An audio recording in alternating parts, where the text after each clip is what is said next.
All right, welcome guys. It's Nick with MarketMakersMethod.com, and I'm here to bring you our lesson on candlestick patterns.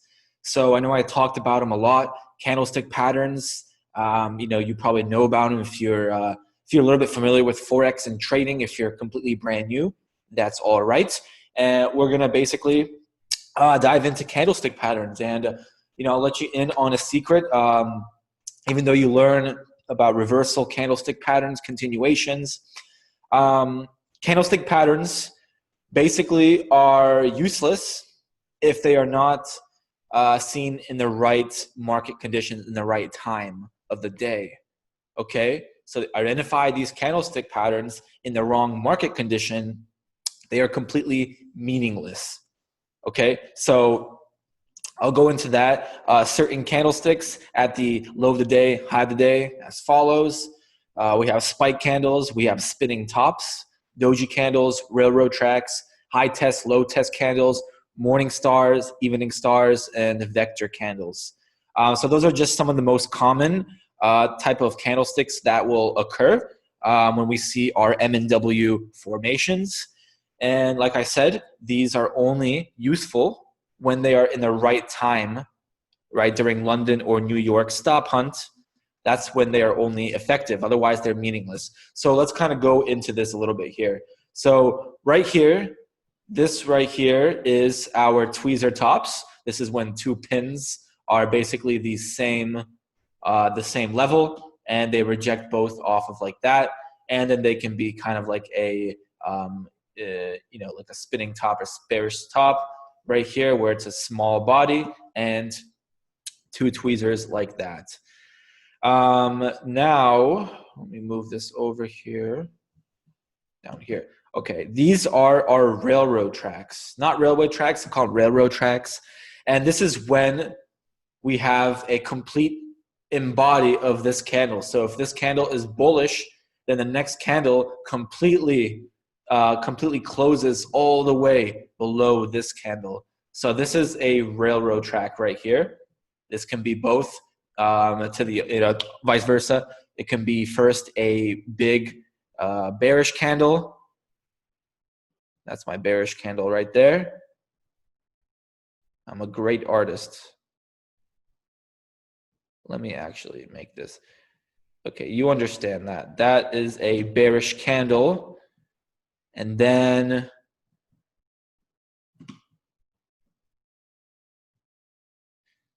the bearish candle. And then I'm going to now, let's say this one has a nice little wick. And this one closes like this. And that's my bullish candle. Wow, it's amazing. Sorry about that, guys. So that's my bullish candle, and it closes. It could either close above, which is even stronger confirmation. That's a bullish engulfing railroad track, right? It closes above this candle, or it could close slightly below it as well. That's still fine as long as it has this characteristic right here. That's a railroad track. Let me clear everything here.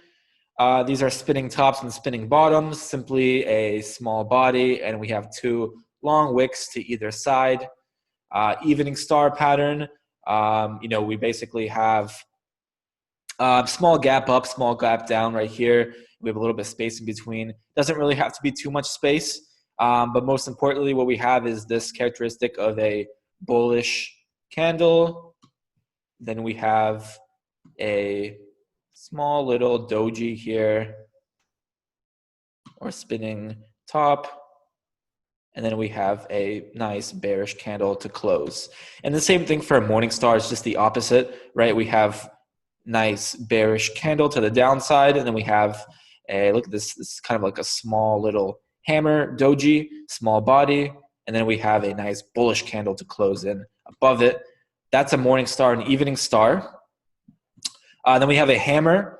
Hammers are quite common as well, with this nice, short little body. And then we have just a long pin to the downside. And if this was a, this is a bullish hammer, and this is a bearish hammer, of course. And then dojis are basically where price will open and close exactly at the same price and almost form exactly no body length to it. So it's just kind of price opens here and it closes here. Okay, so this is kind of the most common candlesticks that we'll see. And like I said, these candlesticks are very useful because we're going to see them in the M, we're going to see them in the M and W formations. And when we use them with the right context and everything that I teach about the stop hunt with the weekly cycle, this is where you're going to be able to determine your entry points and understanding the candlesticks like this, okay? So without further ado, let me show you some examples.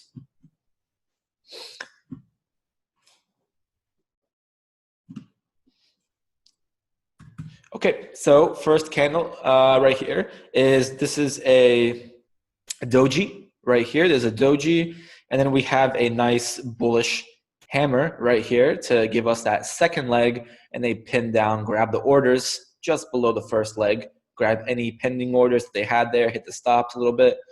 And as you can see, this does happen at 2:30 a.m. EST, which is a good time to actually trade. It's a stop hunt. Look at your TDI as well. TDI is showing, TDI right here is showing that it comes here, back to the volatility band, and there we go. Signal line cross, and we have our EMA cross right there, and our EMA close above. And our first take profit would be our mayonnaise. Okay. So now let's move on to the next one.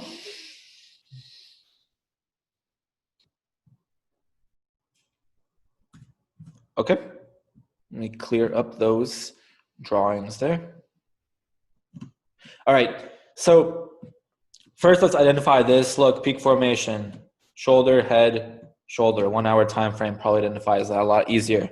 What we expect here is stop hunt, low rise. Well, we didn't quite get a stop hunt to our box like we expected to, but what we did get is this bearish hammer that occurred, but it picked up the orders as a second leg. Look at TDI. First leg, shark fin off the market baseline. Second leg, again, tapping off the market baseline, and there we go.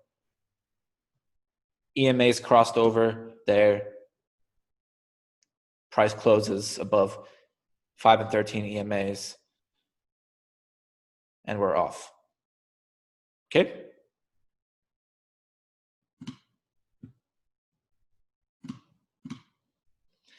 All right, here's another doji candles. Occurs at 4:30 a.m. EST, right at our stop hunt box. I mean, come on, it gives us these two perfect doji candles. Look at that, nice like 4 pins to the upside.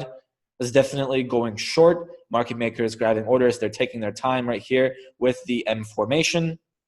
And the M formation takes about an hour and a half to complete here. We have kind of our our first leg here, 15:30, 45 hour, 15:30, about an hour, 30 minutes to completely form right there.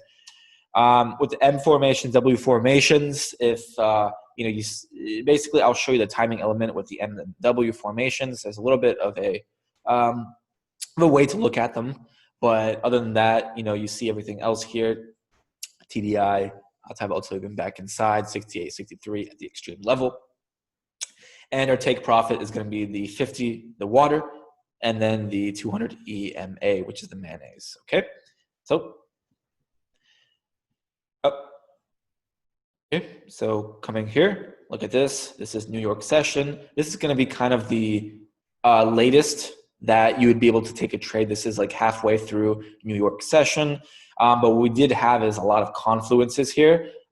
With that being said, look at TDI. We have TDI coming here, and I'll take this. So we do have the TDI outside the volatility band, closes back inside second leg, but we have a pin to the blueberry, pin to the blueberry. Second leg is a railroad track. You see that railroad track entry, and it pins it twice to the 200, to the 800 EMA, and that completes our W formation. we target these two EMAs, and then of course we can hold it with our stop loss and break even. Stop loss goes 20 pips below the pin, and we go to the upside. This wasn't the best trade, didn't go right into profit. Like I said, it's a little late New York session, but if you held, then it would have paid off quite well, as you can see.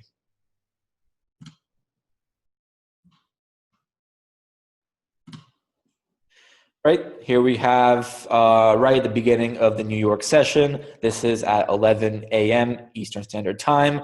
And we have a railroad track engulfing candle. And this shows you quite well how this actually M formation did not pay off at all. We had the rejection off the 50 EMA.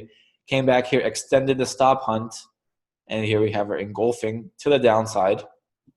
EMA is crossed over. And this was a great trade that would have paid off if you took this at the 50, 200 EMA and possibly hold with stop loss at break even or in profit. Okay, so this does it for candlestick patterns. There's really not much to really learn about candlestick patterns other than understanding which, knowing the candlestick patterns, which I kind of gave you that slide. You can pause, you can print it out. You can also, go through the history, and as long as you use the candlestick patterns in confluence with the M and W formations at the right timing, the stop hunt, the vector candles, then you should be good to go. And it's good to understand the candlestick patterns. And it's quite powerful. Okay, so that will be it for the candlestick patterns, and I'll see you in the next lesson. Thank you.